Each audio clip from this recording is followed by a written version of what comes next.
हनुमान जी के परिवार के बारे में जब भी बात की जाती है, तो उनके पिता केसरी और माता अंजनी के अलावा उनके पुत्र मकरध्वज का नाम भी लिया जाता है। रामायण की कथा के अनुसार मकरध्वज का जन्म हनुमान जी के पसीने से उस समय हुआ था, जब वे नदी में स्नान कर रहे थे।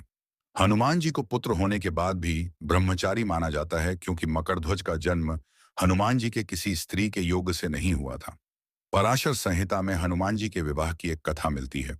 इस कथा के अनुसार कुछ विशेष परिस्थितियों में हनुमान जी को विवाह करना पुनीत था। आइए जानते हैं हनुमान जी के विवाह की कथा। हनुमान जी ने भगवान सूर्य को अपना गुरु बनाया था और उनसे शिक्षा ले रहे थे, लेकिन इस दौरान एक समस्या आ गई।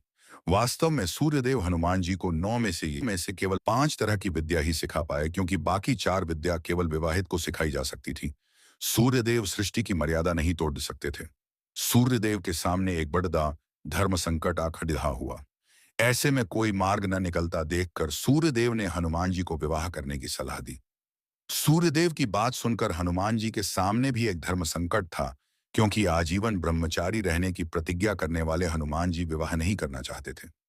हनुमान जी ने सूर्यदेव से शिक्षा लेने के लिए एक वचन दिया था, लेकिन शर्त यह थी कि उन्हें विवाहित होना होगा।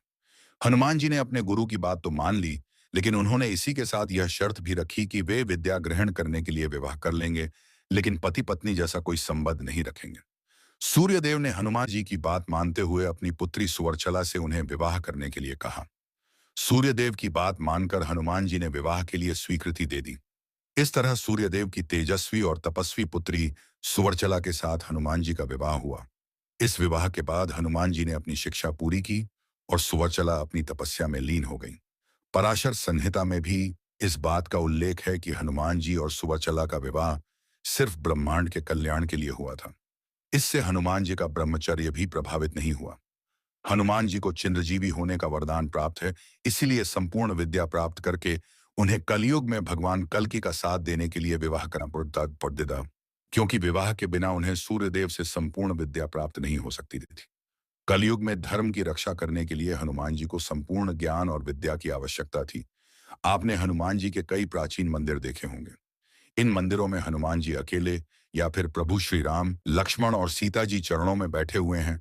लेकिन तेलंगाना में एक ऐसा मंदिर है जहां पर हनुमान जी अपनी पत्नी के साथ विराजमान हैं। तेलंगाना के खम्मम जिले में एक अद्भुत मंदिर है जहां हनुमान जी अपनी पत्नी के साथ विराजमान हैं। यह मंदिर अपनी तरह का एकमात्र मंदिर बताया जाता है और यहाँ दूर दूर से श्रद्धालु आते हैं।